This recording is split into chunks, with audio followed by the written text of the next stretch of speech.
So in this video I'm going to be talking about applying to various awards and organizations. This can be really important not only in college admissions but just in networking in general. So this has been requested a little bit, and hopefully that provides some insight into applying and getting information along those lines. Just as a brief announcement, I may be doing an SAT review kind of series. I'm not sure if I'm going to do that over video or just blog posts or what. I'll figure it out. If you want to go through practice problems, there are tons online, so I'm probably going to be talking more about various strategies that you can use on those tests. And the thing about standardized tests, especially the SAT, is that you really can improve your score by just sitting down and learning how to game the test. Whether you do that with different review books, like Princeton Review is really good. Barron's is really good. They have a reputation for offering like the hardest problems so that you're even more prepared than you need to be, which is always good. So yeah, I might be doing a series on that just because I've seen people talking about the SAT and it's something that I'm studying for too. So yeah. But anyway, yeah, this video is going to be a little bit about awards and honors and organizations and things like that. So something someone asked about was the National Honor Society. And I'm not sure what the status is for all Connections Academy schools, but I think most of them are a National Honor Society chapter. So if you go to Connections Academy, it's very, very likely that you can join the National Honor Society. The requirements are you have to have completed a semester at Connections Academy, so that has to be like done and under your belt. You have to be in grades 10 through 12, and you have to have a GPA of 3 or higher. To join through Connections Academy, it doesn't actually look like there's a community service requirement when you're applying, so you don't necessarily have to have a certain number of hours, it looks like, but you're going to want to verify that with your guidance teacher and just make sure that that's correct. But it looks like as a chapter they do have a service requirement once you're a member, so you have to participate in one of the school's service projects at least once a year. So those service projects are going to vary by school, so again you're going to want to contact your guidance teacher.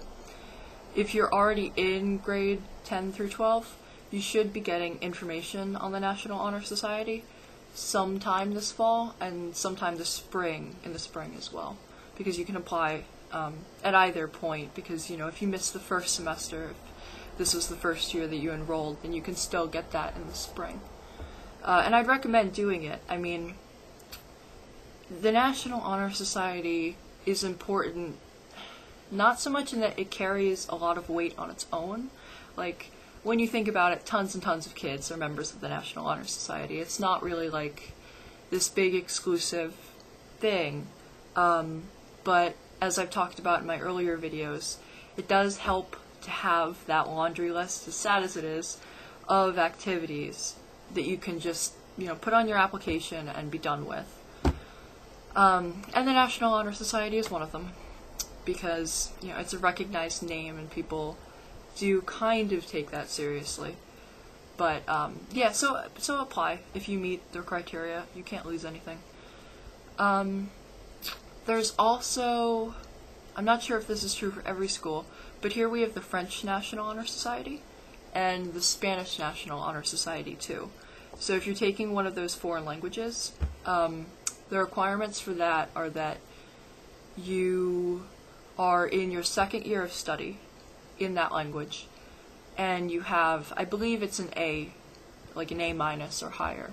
So it's actually probably harder to get into the French or Spanish National Honor Societies than the National Honor Society, the one everyone talks about. But if you do qualify for the French or Spanish one, then you might want to apply to that one too, because why not? And they do this little induction ceremony, and you get a candle, and I don't know, whatever. So yeah, that's pretty much it for NHS, really. If you have any more questions on that, or like school-specific questions, you can send those either to me or to your guidance counselor, which is more logical because they would know. Google helps too.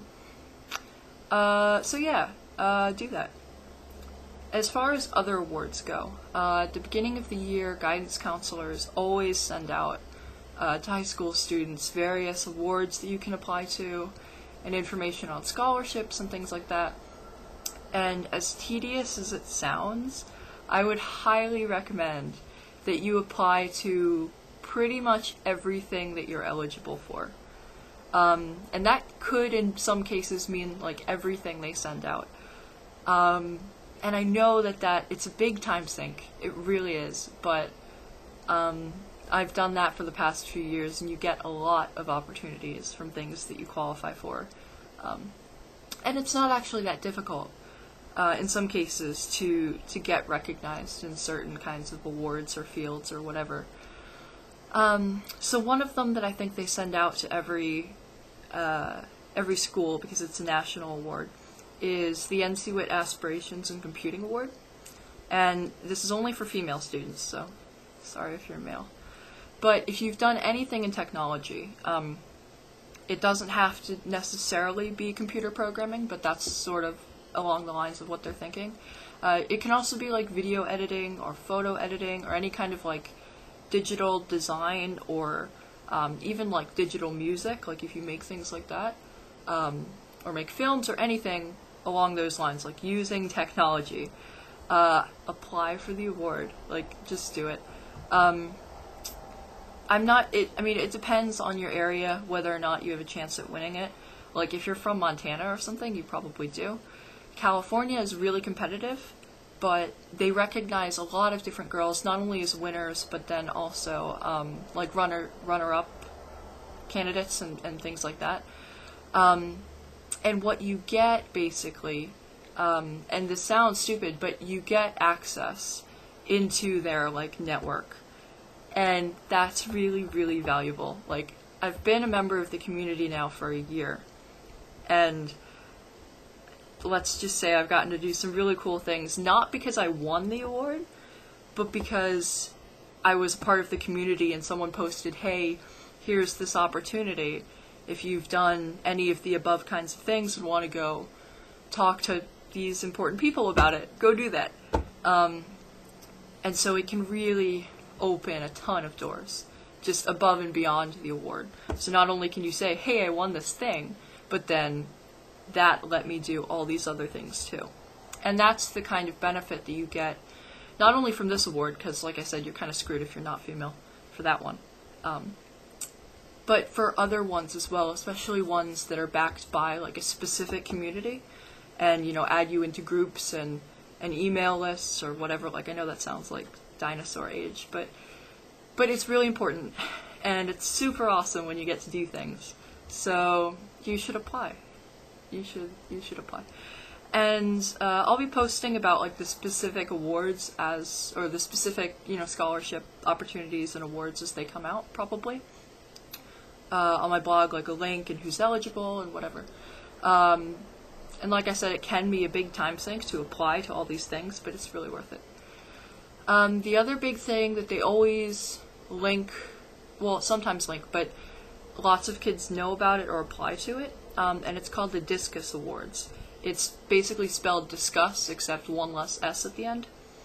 And it's about, honoring the all-around high school student. So unlike the NCWIT Award, you don't have to be just like strong in technology. You can be, basically you pick 3 different categories. So you can pick, like, let's say academics, you have a high GPA and good grades. Service, you've done service projects, and like arts, and you're a dancer or you draw things or whatever people who are artsy do. And you can talk about that. And based on those 3 categories, and you can pick from like 12, I think, 12, 16, I think, somewhere around there.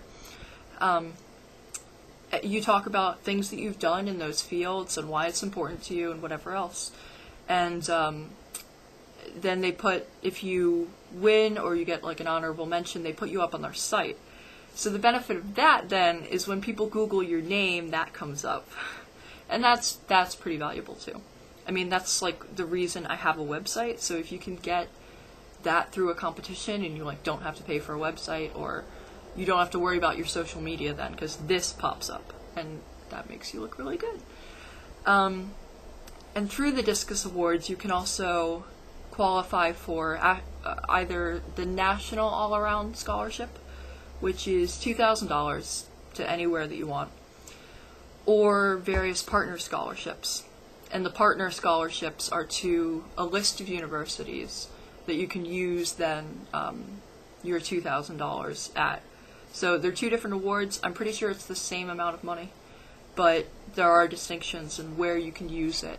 Either way, though, it's pretty sweet because they do hand out a decent number of scholarships. The National All-Around one is only one student a month, so that's much more rare. But the partner scholarships, like, they give out like candy. So apply for that, and you can be male or female, like anyone. Neither, if that's your thing. So yeah, go do that at some point. And I'll post about that too if they send the link or if I remember. I'm trying to think if there's any other competitions or awards that I like frequent. I don't know, but I mean they send out information all the time, and I hear about stuff all the time because people in different communities that I'm in post like links to stuff all the time. So yeah, I'll let you guys know at some point. The other thing that I wanted to address was, or rather are, the Specialty Academies, which I really want to, like, tell you guys to, like, go apply. I think the school is doing itself a disservice, honestly, because they keep, like, promoting the Specialty Academies as, like, these really selective group of kids at Connections who do stuff, and it's not true. It's not true at all. I don't think they denied anyone who applied last year. And that might have just been because, like, no one applied. But, if you make your application sound good, you should be fine. There's a frequently asked questions page where you can find information about what your application needs to be. And you can find that in the virtual libraries. I think what you need to search for is Specialty Academies at Connections Education. And that's what you need to put into the bar. But if you just put like Specialty Academies or something like that, you should be able to find it.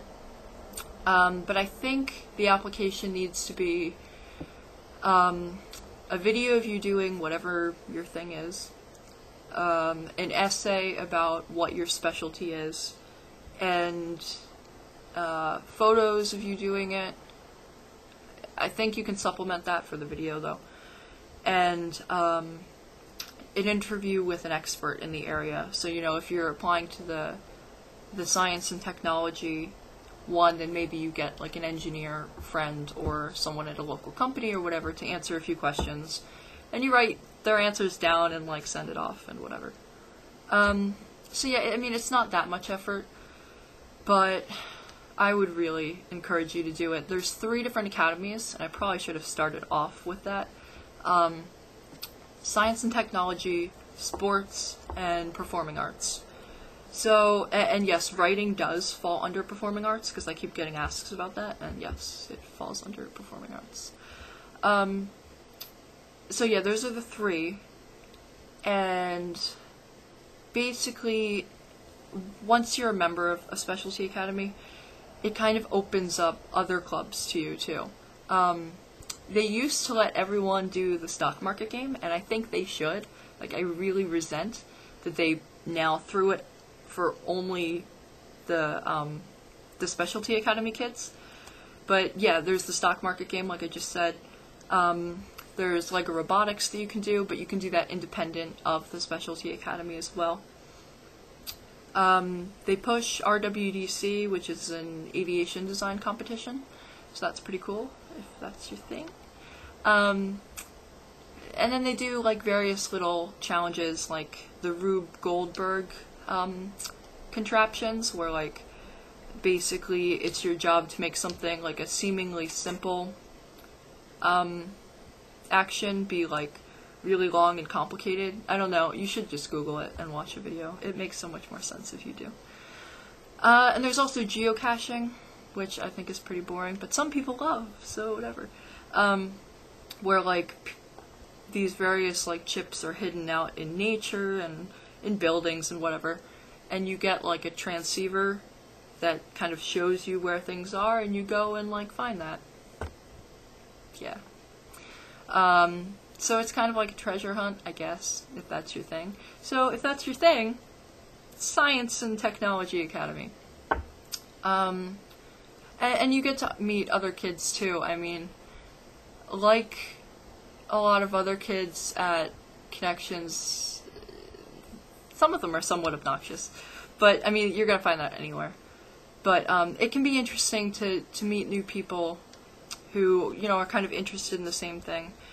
Honestly, I think this helps the Performing Arts Academy more than anything else, because kids can get together and edit films together, or edit music, or photos, or write. Whereas, like, I'm only in this Science and Technology Academy, so, like, knowing the other kids hasn't really done a ton for me, because you can't really, unless you're already in a competition with one of them, you can't really, like, go it alone so much and just, like, randomly pick a project and work on it unless you're, like, close together or whatever. So that may really help you if you're in the Performing Arts Academy. The Sports Academy, Connections does not offer sports, so don't let that mislead you. Basically, it's for if you already do a sport or you're really, like, interested in sports. They say it's only for kids who do sports, but I disagree.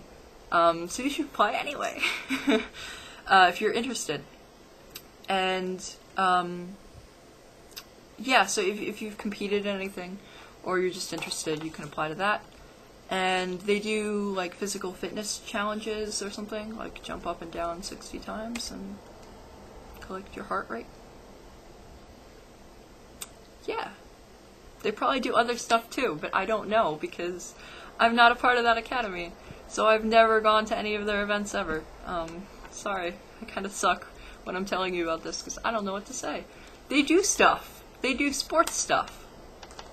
So if sports stuff is your thing, you can go do sports stuff with the sports people. Cool. That was so bad. I'm so sorry. So that's probably it for the Specialty Academies itself. I might do another video just on clubs and activities or something at some point. But you should sign up for clubs too. Like, I keep saying this in my asks, and I know I'm like a broken record, but they're a great way to meet other people. They're a great thing to put on your college resume, if that's your thing. And especially if they're like project oriented and you get to work on things over like a longer period of time than just like a week or two. So those help, and competitions help too. I'm not sure what kind of competitions any other CA school offers. I'm only aware of what mine does. I know we have LEGO Robotics, and we have RWDC too. But again, I'm only familiar with what we have for Science and Technology. They had a chess club too, apparently, at some point.